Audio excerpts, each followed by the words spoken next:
Hari ini saya akan menyoroti 3 tokoh.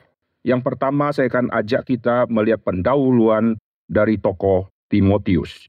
Nanti saya akan ajak kita melihat tokoh Musa, lalu tokoh Samuel, karena di dalam 3 tokoh ini kita akan melihat peranan dari wanita atau mama.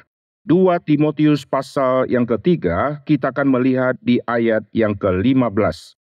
Ingatlah juga bahwa dari kecil engkau sudah mengenal kitab suci yang dapat memberi hikmat kepadamu dan yang menuntun engkau kepada keselamatan oleh iman kepada Kristus Yesus.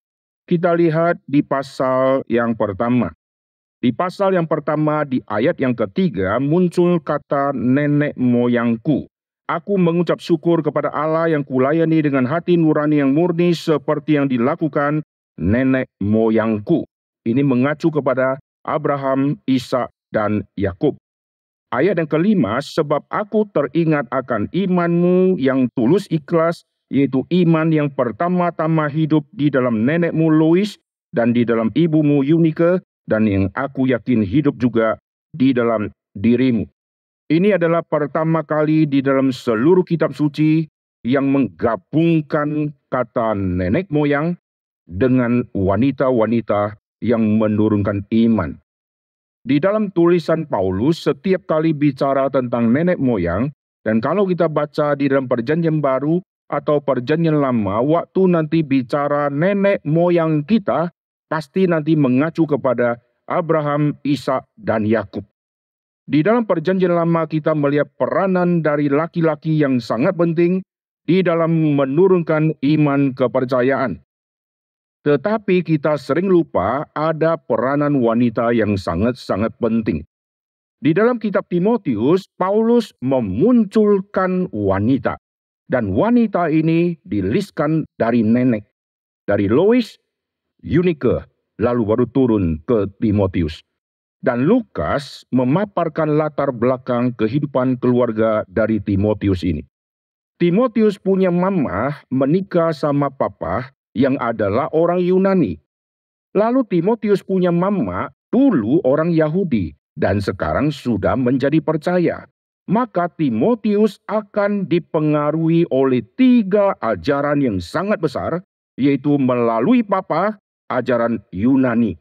Oleh sebab itu pengaruh dari papa mempengaruhi Timotius sampai Timotius waktu kecil tidak pernah disunat. Nanti waktu ikut Paulus barulah dia disunat. Lalu bagaimana dengan mama yang dulunya orang Yahudi? Maka Timotius belajar ajaran Yahudi tetapi untuk tema sunat dikalahkan oleh papanya. Karena papanya tidak izinkan Timotius disunat meskipun mama adalah orang Yahudi yang tahu anak umur 8 hari harus disunat.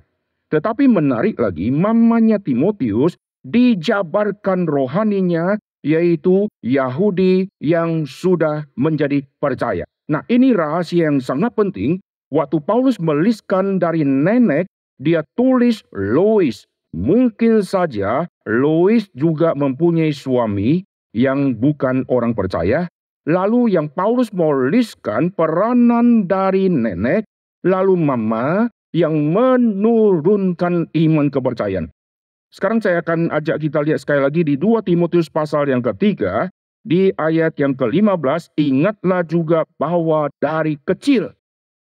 Kata kecil ini dipakai di dalam kitab Lukas.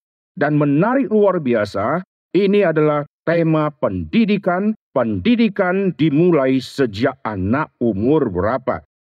Maka muncullah teori-teori sejak anak dilahirkan, nanti umur kesekian. Sejak anak bisa belajar abjad dan membaca, lalu menulis, lalu pendidikan terus turun. Apa maksud di sini disebut dari kecil? Lukas waktu memakai kata ini, dia pakai untuk bayi di dalam kandungan dan bayi yang baru dilahirkan. Mari kita lihat di dalam kitab Lukas, ini memakai kata yang sama waktu Maria memberi salam kepada Elisabet, Lukas pasal pertama ayat 41, dan ketika Elisabet mendengar salam Maria, melonjaklah anak yang di dalam rahimnya. Jadi kata anak ini sama dengan kata anak yang di dalam kitab Timotius tadi. Mengapa orang Yahudi mempunyai konsep sejak di dalam kandungan anak sudah belajar? Kita melihat di dalam perkembangan zaman barulah di dalam dunia medis kita mengerti semua rahasia ini. Karena waktu kemajuan di dalam dunia medis, orang bisa memasukkan kamera ke dalam rahim seorang ibu dan mereka merekam semua pergerakan bayi dan bayi bisa berespons karena dia mendengar suara dari luar. Jikalau ada orang tempelkan Walkman dengan lagu klasik, nanti bayi di dalam akan mengalami ketenangan. Bayi sudah bisa mendeteksi dunia luar melalui telinga. Oleh sebab itu, kebudayaan Yahudi sangat menekankan telinga. Waktu mata bayi belum bisa melihat, telinga sudah menjelajah di luar kandungan apa yang terjadi, bunyi apa. Dan bayi bisa ikut berespons karena ikuti mamanya berespons. Mama dengar suara kaget, mama teriak dengan suara keras, bayi di dalam akan ikut berespons.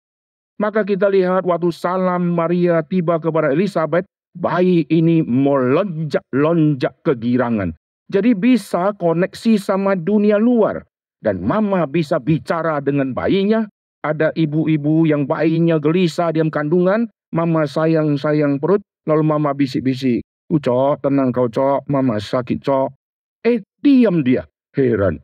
Ini komunikasi yang susah dipahami dari seorang mama bicara kepada anak di dalam kandungan yang logikanya semua belum terbentuk dengan baik, tetapi bisa menangkap dan bayi di dalam kandungan itu akan berhenti dan diam dan tenang. Ini pertama kali muncul kata yang dipakai sama, yaitu untuk janin atau bayi di dalam kandungan. Lalu perhatikan Lukas memakai kata ini untuk Yesus yang dilahirkan. Lihat di Lukas pasal yang kedua. Lukas pasal kedua ayat ke-12, dan inilah tandanya bagimu, kamu akan menjumpai seorang bayi dibungkus dengan lampin. Kata yang sama dipakai di sini. Berarti di kebudayaan Yahudi, mereka mulai mendidik anak sejak anak di dalam kandungan, dan mereka cara didiknya pasti mengulang-ulang perkataan firman, atau nyanyi-nyanyi lagu-lagu rohani, sehingga dari kecil si anak sudah menangkap irama-irama yang indah itu, dan dia bisa menangkap secara sederhana, mama kagetkah, suara keraskah, suara lembutkah, sampai nanti si bayi waktu dilahirkan, bayi akan menggerakkan seluruh anggota tubuh berdasarkan telinga yang mendengar. Jikalau ada piring jatuh di sisi kanan, maka kepala bayi dia akan arahkan ke kanan, padahal mata masih belum bisa melihat. Nanti suara yang memanggil-manggil, dia akan cari-cari suara itu, karena telinga dia akan menerima semua inputan-inputan yang sangat penting. Engkau dari kecil, engkau sudah diajari kitab suci yang memberi engkau hikmat, dan menuntun engkau ke dalam keselamatan di dalam Kristus. Berarti mama dari Timotius ini mempunyai peranan yang sangat penting. Dan perhatikan, orang-orang yang menjadi anak asuh atau anak rohaninya si Paulus, hanya Timotius yang dicatat panjang lebar tentang background dari keluarganya. Timotius disebut seorang murid yang ada di Listra. Berarti mama berhasil mendidik, bukan hanya diam ajaran Yahudi, tapi didik di dalam ajaran kekristenan. Dan Timotius dikenal baik oleh orang-orang yang ada di sana. Jadi bukan hanya firman-Nya dia kuasai dalam, tetapi relasi dengan masyarakat di situ, dia dikenal baik meskipun dia masih muda. Nanti ada poin yang terakhir yang kita akan soroti di akhir khotbah ini. Di Kisah Rasul pasal 16 itulah kita melihat background dari Timotius yang dipengaruhi oleh papa sehingga dia tidak disunat pada waktu kecil. Dipengaruhi mama, Paulus mengatakan engkau sejak kecil sudah dapat pengertian firman dari nenek, Nenek waktu memberikan ajaran firman pasti tunggu Timotius waktu dilahirkan. Waktu Timotius masih diam kandungan, ini kata kecil yang juga dipakai untuk kata kecil, yaitu Yohanes Pembaptis. Jadi mamanya terus pasti memberikan kebenaran firman Tuhan. Kenapa saya katakan seperti ini? Sekarang kita akan melihat dua tokoh di dalam perjanjian lama. Dua tokoh di dalam perjanjian lama, tokoh pertama kita akan lihat Musa. Hanya Musa yang namanya dijelaskan lebih panjang daripada Papa. Heran ya, bukankah peranan Papa sangat penting? Tapi Alkitab mau menyoroti siapa orang pertama yang bisa menurunkan iman kepercayaan, itu adalah Mama. Karena anak ada di dalam rahimnya si Mama, dan anak waktu dilahirkan, anak akan lebih dekat kepada Mama daripada kepada Papa. Karena anak membutuhkan air susu ibu. Mari kita lihat penjelasan tentang mamanya Musa di dalam kitab Bilangan. Bilangan pasal yang ke-26 ayat ke-59. Bilangan 26 ayat ke-59, dan nama istri Amram ialah Yokebed. Amram tidak dijelaskan, Yokebed dikasih penjelasan. Anak perempuan Lewi yang dilahirkan bagi Lewi di Mesir. Kalimat ini saya senangnya luar biasa. Kenapa? Karena lihat, Yokebed ini dari jalur orang yang baik-baik, dari jalur Lewi. Dilahirkan bagi Lewi di Mesir. Berarti mama ini dipengaruhi pasti oleh ajaran-ajaran Mesir. Dan sejak dia kecil sudah melihat semua kuil-kuil yang ada di Mesir. Tetapi dia mempunyai iman yang teguh kepada Tuhan yang sejati. Terbukti dari nanti dia akan menurunkan iman kepada si Musa.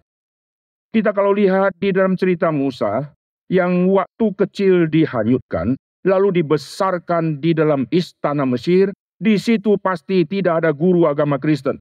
Di situ tidak ada guru agama Yahudi, karena semua mereka belajar dari ahli-ahli sihir, belajar dari guru-guru pintar, dan mereka belajar semua dunia ilmu dengan begitu tinggi dan dunia ilah. Tidak ada mata pelajaran agama Kristen. Tetapi kenapakah Musa punya iman kepada Tuhan yang tepat?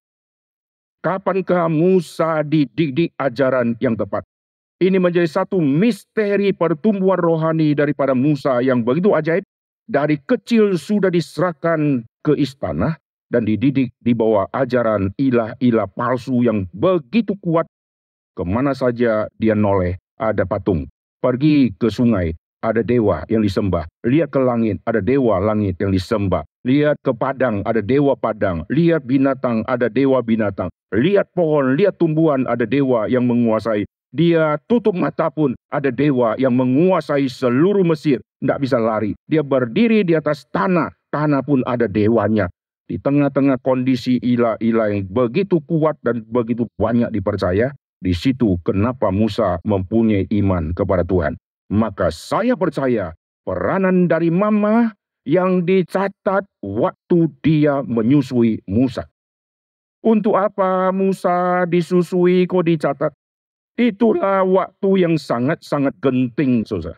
Karena lolos masa menyusui, loloslah semua pengertian tentang firman. Orang Yahudi mempunyai konsep disapi atau cerai susu itu kira-kira umur 3 tahun. Dan ini dicatat di dalam 2 Makabe yang bukan dari kitab suci, tetapi di dalam tulisan 2 Makabe muncul kalimat begini. Ibu mengandung 9 bulan, menyusui sampai 3 tahun, baru lepas. Jadi orang Yahudi menjalankan menyusui dari ibu-ibu yang menyusui sampai si anak umur 3 tahun. Dan mama si Musa akan menyerahkan anak ini, yaitu tunggu anak ini sampai besar. Di dalam kitab Keluaran, di dalam terjemahan yang lebih tepat, dan di dalam komentari mereka menafsir tunggu anak ini disapi, yaitu saat kira-kira umur 3 tahun atau 3 tahun lebih sedikit. Bayangkan kalau saya jadi mama, setiap hari itu berharga. Karena akan tiba saatnya saya tidak mungkin bisa connect dengan Musa lagi, apalagi duduk bersama ngajarin firman Tuhan. Maka saya percaya sejak menyusui, disitulah terus akan diulang-ulang semua pengertian firman. Karena anak akan mulai mendeteksi semua suara, semua kosakata, semua kalimat. Dan dia akan menangkap semua kosakata yang orisinil dan yang pertama, itu dia tangkapnya dari mama. Dan mama berhasil menurunkan iman. Maka Yokebed itu dijelaskan panjang lebar. Dia ada di Mesir. Dia dari jalur Lewi. Dan dia juga dilahirkan di Mesir. Tetapi dia juga yang menyusui si Musa. Maka iman diturunkan kepada Musa. Dan Musa sudah mempunyai fondasi sejak kecil. Sekarang agama kekristenan lolos tema ini. Tetapi orang non-Kristen, agama seberang, mereka mengerti hal ini. Maka anak-anak sejak kecil-kecil sudah dimasukkan ke dalam ajaran agama untuk diajari kaum-kaum rohaniawan. Sehingga anak-anak sejak kecil sudah bisa baca kitab sucinya mereka di dalam bahasa aslinya mereka. Dan sejak kecil sudah dipakaikan kostum yang kita lihat langsung tahu ini agama apa. Dan orang kayak begini sampai umur SMA, suruh ganti kostum yang seperti kita-kita, sudah sangat-sangat sulit. Yang wanita suruh lepas kostum seperti kita yang pakai kostum sekarang. Ini sudah sangat sulit karena dari kecil.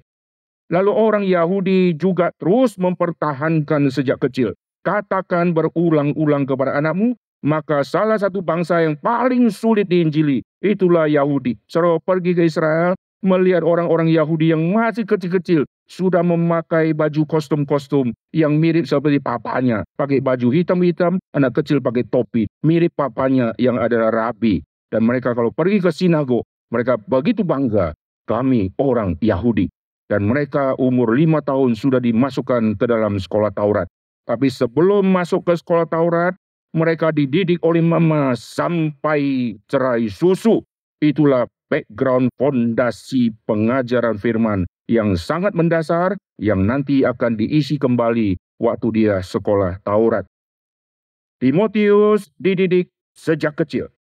Lalu Musa disusui sejak dia kecil, lalu pisah dengan mama dan tidak pernah dicatat ada peranan papa kepada dia. Tapi mama pernah menyusui dia. Lalu orang yang ketiga tadi Timotius, lalu Musa, orang ketiga adalah Samuel. Samuel juga sama, mamanya dicatat panjang lebar. Ini mamanya punya suami, lalu keluarganya ini bagaimana, backgroundnya bagaimana. Mamanya ke rumah Tuhan, doa saja dicatat di situ. Lalu yang paling penting adalah mamanya berkata, Tuhan, kalau Tuhan memperhatikan sengsaraku, Tuhan jawab doaku kalau Tuhan kasih saya anak. Anak ini tidak pernah akan kena pisau cukur, berarti dia anak nazar. Dan dia tahu, dia sudah katakan anak ini nanti aku akan serahkan ke rumah Tuhan, tunggu sampai nanti cerai susu. Berarti mamanya ini, si Hana ini mengetahui pendidikan kepada Samuel. Hanya sampai saya berhenti menyusui dia. Sisanya saya akan putus dengan dia, karena saya akan taruh dia untuk dibesarkan oleh Imam Eli. Maka saat dia menyusui, itulah saat yang sangat-sangat penting. Kalau kita lihat diam kebudayaan kita, anak kecil ditaruh di Jepang, nanti bahasa Jepang dia. Anak kecil ditaruh ke Korea, karakternya kayak orang Korea. Anak kecil ditaruh di gunung, karakternya kayak orang gunung. Anak kecil dibesarkan oleh nelayan, karakternya suka berenang. Heran, Samuel ditaruh di Imam Eli. Karakternya tidak seperti Imam Eli, tidak seperti anak-anak Imam Eli. Siapa yang ajari dia karakter yang baik harus seperti itu? Siapa yang melarang dia untuk tidak ikut-ikutan Imam Eli dan anak-anaknya? Maka saya percaya peranan Hana ini sangat penting. Dan dia sudah janji kepada Tuhan, kalau anak laki-laki yang kudapat, aku akan serahkan kepada Tuhan. Tetapi dia tidak lepas tanggung jawab dan dia didik dengan baik-baik. Maka Samuel sejak kecil sudah mendapatkan semua pengertian yang luar biasa dan Tuhan menjaga Samuel ini Tuhanlah yang terus mengajari Samuel. Tuhan terus menegur dan mengajari si Musa. Mereka tidak ada guru, saudara. Samuel tidak ada guru di dalam keluarga Imam Eli. Lalu Musa tidak ada guru selama dia memimpin kecuali Yitro pernah memberikan nasihat. Itu pun nasihat yang sangat pendek. Dan istrinya juga memberikan teguran, yaitu waktu Musa tidak menyunatkan anaknya. Lalu sisanya siapakah gurunya Musa? Guru dia adalah Tuhan. Lalu Samuel siapa gurunya? Gurunya adalah Tuhan. Dan menarik, dua orang ini, Musa dan Samuel di perjanjian lama, mereka adalah orang yang dicatat namanya, dan dua-dua ini adalah orang penting di dalam perjanjian lama.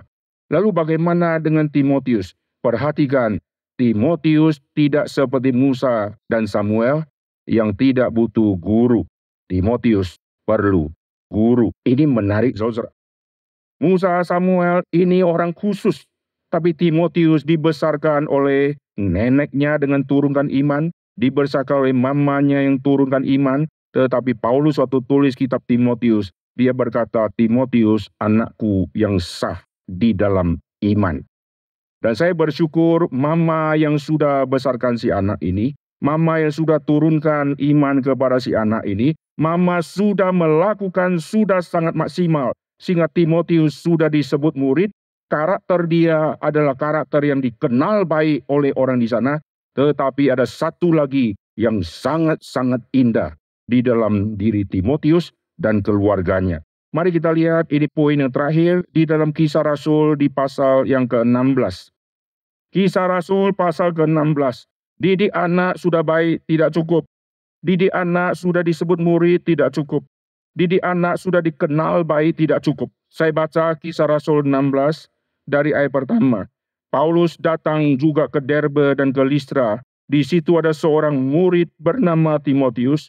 Ibunya adalah seorang Yahudi dan yang telah menjadi percaya, sedangkan ayahnya seorang Yunani. Timotius ini dikenal baik oleh saudara-saudara di Listra dan di Ikonium.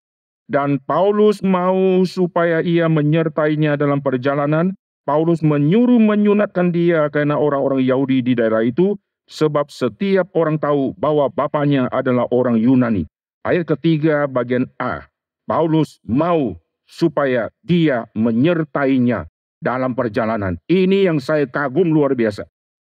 Banyak keluarga Kristen sudah didik anak. Oh bagus, sejak kecil bawa ke sekolah minggu. Sudah bagus. Sudah jadi murid sekolah minggu, bagus. Murid remaja, murid pemuda, bagus. Murid kelas PA, sudah bagus. Tetapi sampai kepada titik libatkan untuk pergi bermisi, semua langsung stop. Kenapa?